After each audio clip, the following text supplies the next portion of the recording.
to. And I'm telling you today, it's not a joke. It is the cool factor. Talk about it.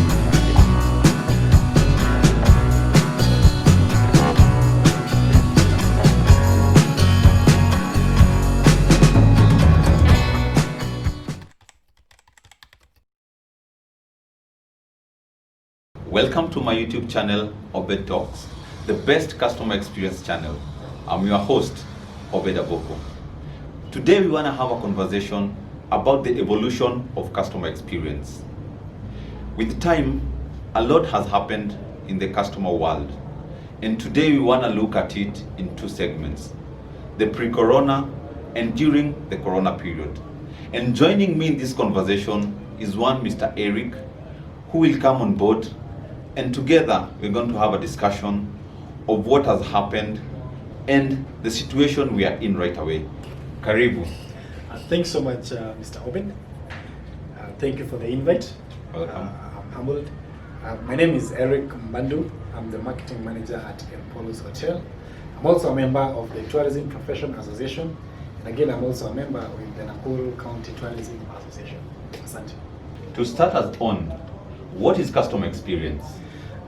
Customer experience is the general service that a customer garners after his or her encounter with a certain institution or a given organization.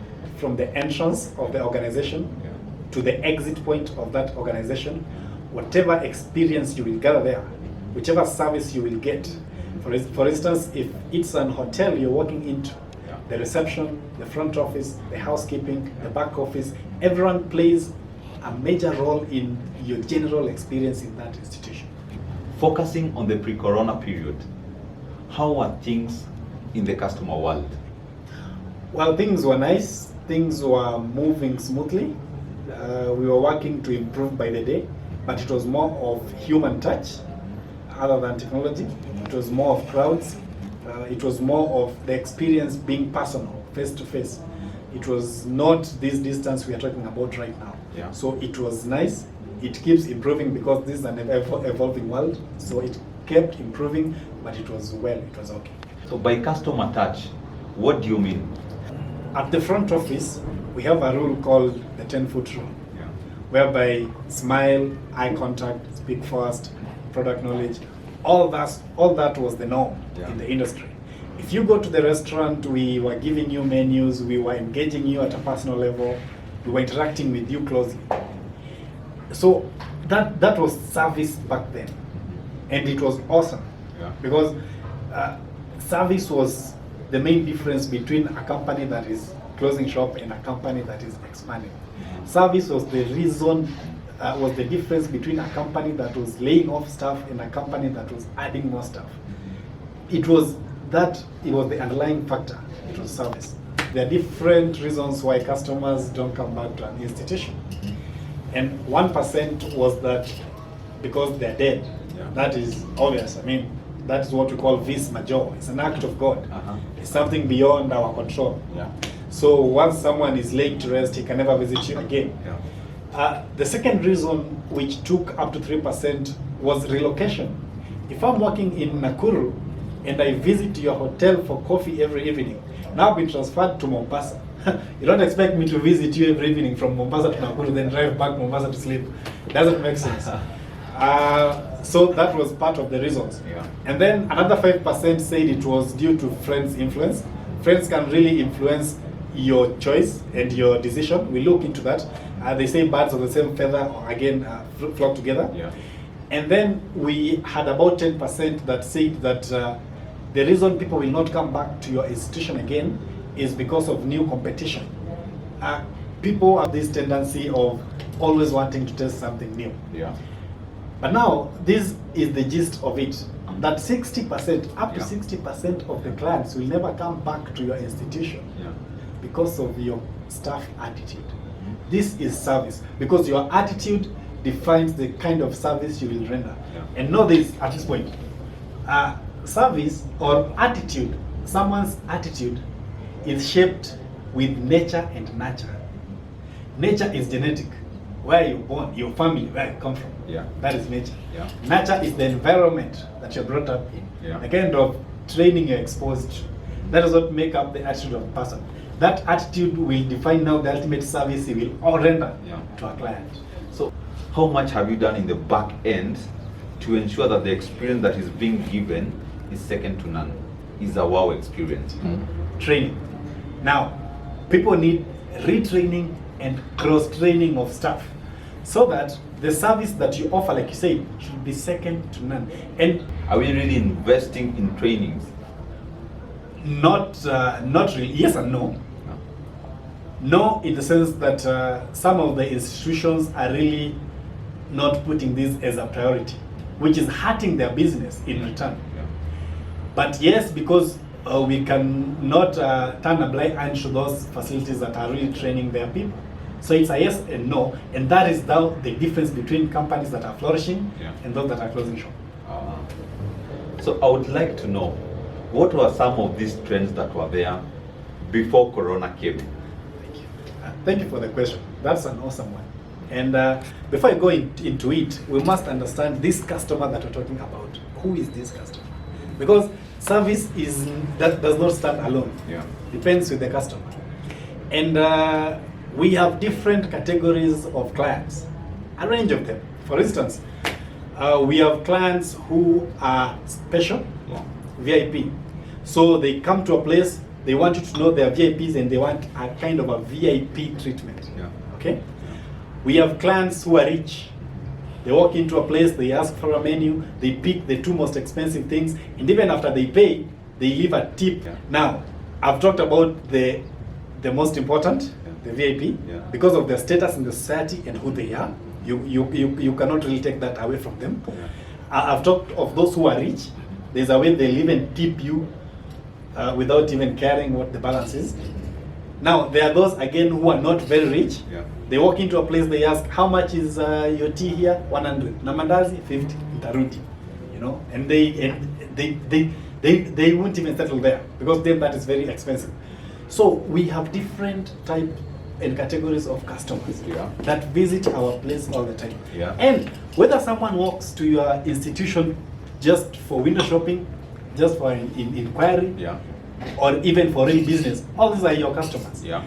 Whichever category they fall in, whether for the not so rich or the rich, service ought to be the same.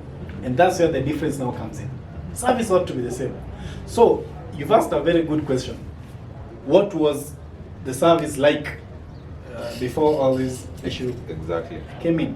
Service pre-corona was the normal kind of service, which I'm going to discuss here. And I'm going to lay out about 5 key things that informed quality service in any institution. And mark this, these things are not supposed to change even after Corona. I've labeled them into E's. The first E is enthusiasm. So you must be enthusiastic. Show energy, positive energy when dealing with your clients. Don't come dragging your feet, speaking as if you don't want to. Show enthusiasm. Be enthusiastic. That was the first E that was there. The second E is empathy. Be empathetic. Show care to your clients. Show them you understand what they're going through. That kind of confidence. Be empathetic to them. The second E is eloquence. I mean, I'm talking to you and I really want you to understand what is it I'm saying. Okay? So when you're talking to a client, be eloquent. I understand we have 44 plus trends.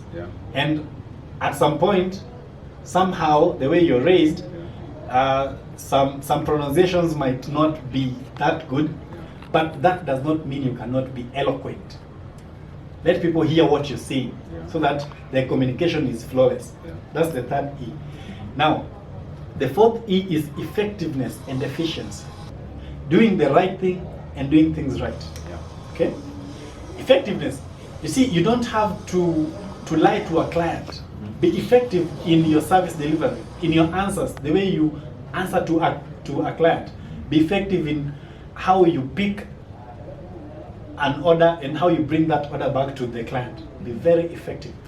And then the last E, which is key, is excellence. You must have the spirit of excellence in how you render service to your clients.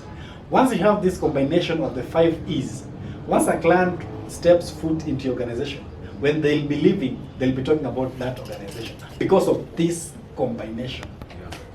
In the hospitality industry, I'm sure a lot has been affected. So how is the experience now? You see, first of all, it's good to appreciate that COVID is here. It's an health issue, and better safe than sorry, like we always say.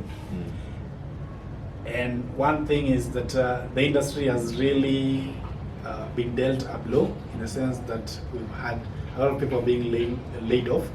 So a lot of hotels have closed. But for the few that are operating, apart from the ones that are operating as government quarantine facilities, the few that are operating are operating according to the guidelines of the Ministry of Health, which now takes away some of the practices they used to before the COVID thing. So speaking of practices, so which aspects have been affected the most? For instance, at the front office, we are now asking people to do express check-ins and digital way of checking in, not necessarily giving them papers to fill. If you go to the restaurant, we are talking of things like digital menus and that distancing. If you go to the rooms, we are now talking of fumigation, regular fumigation, and even issuing sanitizers to guests inside the room. All this has changed because what it has done, it is playing a big role in making you look like you know what you're doing during the corona period. But if you look at it critically, you're treating a customer as a suspect. So you want to tell me that it has affected the experience itself? Of course. Because now the client is your main suspect. Once he walks in, it's like corona is walking in. Why do you want to self-distance from him? Why do you want to give him express check-in? Why are you fumigating their rooms all the time? Because you're suspecting that they might be corona positive. So that perception itself is even killing the service you're supposed to render to the customer, because we are now more cautious. We cannot walk with you into the lift. We cannot be so close to you. We cannot discuss matters that are really close to you, very close with you. Those are things that have changed. And so the industry is now looking into a new normal, which will be very, whoever does it right is the one who will survive during and after the COVID. So what will be our new normal? Because you've mentioned about the new normal. You see, before Corona, the E's I've talked about, the eloquency, the enthusiasm, the empathy, all these, there's a way we used to measure. There's a way we used to measure if companies are really achieving it. So companies had something they call ServQual. ServQual is service quality. You measure. It's like a questionnaire you give to your clients. Then they give you a feedback of how your service was and the quality of the same. And using the ServQual quality, we use the acronym RATER, R-A-T-E-R. The first R was questioning the reliability of the institution. This is the service and the type and the level of the same service rendered. What we call the consistency of service rendered. That was the reliability. Service ought to be consistent. The people offering a certain service ought to be consistent. A customer must not notice that the person that served him today is not the person that served him tomorrow. That's wrong. It should be consistent. And of course that can be achieved through training, like we said. Then the next A is talking about assurance. Assurance is more of knowledge. Your staff ought to be knowledgeable, so that the clients need to be assured that is being served by someone who knows what they are doing. Okay? So you gauge on that. And then the next way we used to gauge was the next T, which is tangibles. And you see, tangibles is now away from the service thing. Tangibles are things we can see. The table, this glass, these curtains, those are tangibles. And here, I'll dive in here a little bit because it makes a difference. You cannot, and it is very bad, You cannot expect new clients with old investments. Remember the biblical story of old wine and new wine? It just doesn't work. You need to bring your business up to speed with the ever-changing customer experience. So, Mr. Erick, Yes. what is our new normal? What is our new normal? This is it. And this is what companies now must do. Because the E's I've talked about must not be messed with, because those E's are the ones that define the experience. Yes. How then will we go back? How then will we have a new normal? Yes. Thank you for the question. Institutions need to look at various things, and I'll label them one by one. The first thing that institutions need to look at are the processes. For instance, how is your check-in process? We talked about this. It ought to be less of human touch. At your front office, now is the time to abolish waiting areas. You don't have to have 10 people waiting for an appointment to see a client, to see a colleague or a staff who is maybe in the kitchen attending to clients. So they're just sitting at the waiting room. You need to abolish that. Yeah. Moving forward, if you want to see someone in an organization, you need to have an appointment with that person. Timely appointment. So that when you come, you just go into the office, you discuss, and you move out. The next thing at the front office that must go away are the newspapers and the magazines that are there. We've been told times without number that they also spread the same virus. That ought to go, the way the waiting area ought to go. If you go to the restaurant, I'm still under process. If you go to the restaurant, one, you'll separate your tables, you'll have your clients far off. You must invest in, because we are now taking away these hot towels. Yeah. Invest in movable sinks, giving people manual menus, whereby I give you a menu, you peruse, I give someone else a menu, he peruses. That must go. People must look for digital ways of getting their menu to the clients. That is the reception bit. But if you come to the housekeeping bit, which is very important, number one, aeration of the room. Make sure the room gets enough circulation of air. Open the windows, open the doors, and then keep fumigating the rooms regularly. And of course, provide sanitizers and masks to your clients if you can. Those are the things that must change. That is the process bit. After the process bit, it brings me to my next P, which I call perception. Clients will tend to believe the institution they perceive to be safe in. If you have all these measures in place, written boldly, a customer gets confidence in that institution. So they perceive you are okay. Because the consumption pattern has changed and it is not coming back again. Customer consumption patterns. Customers are no longer coming to institutions again to crowd to eat.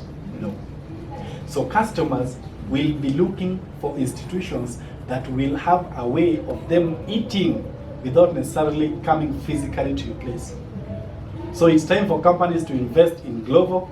It's time for companies to invest in Uber Eats. It is time for companies to invest even in Munchies. Takeaways, that's what I'm talking about. They will work. And for takeaways to work, number one, your menu must be takeaway friendly.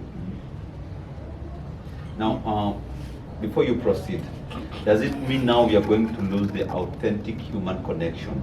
Yeah, because we are talking about technology. Yeah, and definitely technology, there is no human touch. Are we losing that? See, thank you. And this, whatever you've asked, was lead me to my next P, which is after the process, after the perception, after the pattern. The next P was on people. People, which I'm now coming to the human touch. And in people, you look at it two ways. Number one, staff fall under people. And number two, their clients. Now, the staff, they need training and cross-training. Businesses need to be in contact with training companies so that their staff can get training, regular training all the time. Having said that, I'll now go to the clients where the human touch comes in. You see, when the corona came, there's something we were told that people from 20 years up to 40. They're called super spreaders. Yeah. Super spreaders, because they are those kind of people who are asymptomatic. They'll be infected, they won't know even they're infected, and they'll recover even without knowing they were infected. This is the generation that is eager for the lockdown to be lifted and the cessation of movement to be lifted. Yeah. This is the generation that wants to travel, apart from the few that have pre-existing conditions. This is the lot that is traveling. So this is the new customer. Yeah. This customer is called the millennial customer. Yeah. It's the big thumb customer. Yeah. These are people who are used to technology. Yeah. Technology is the buy. Yeah.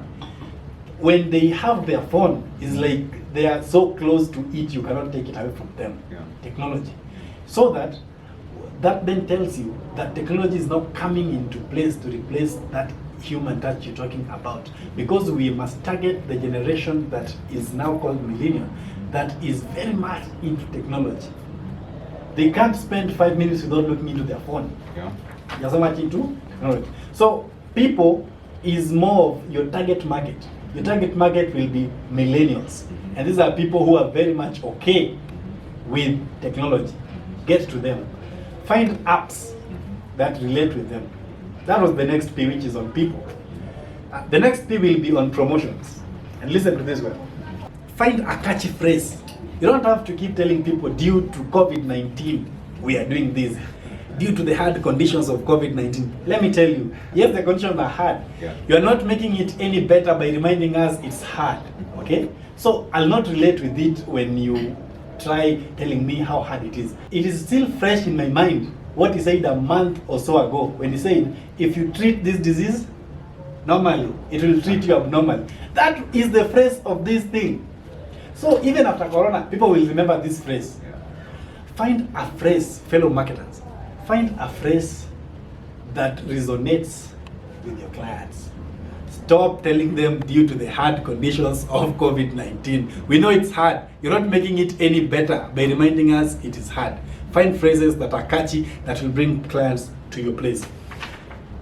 Before you proceed, Yes. allow me to read you an extraction from a research conducted by PwC. Yes. So it says like this.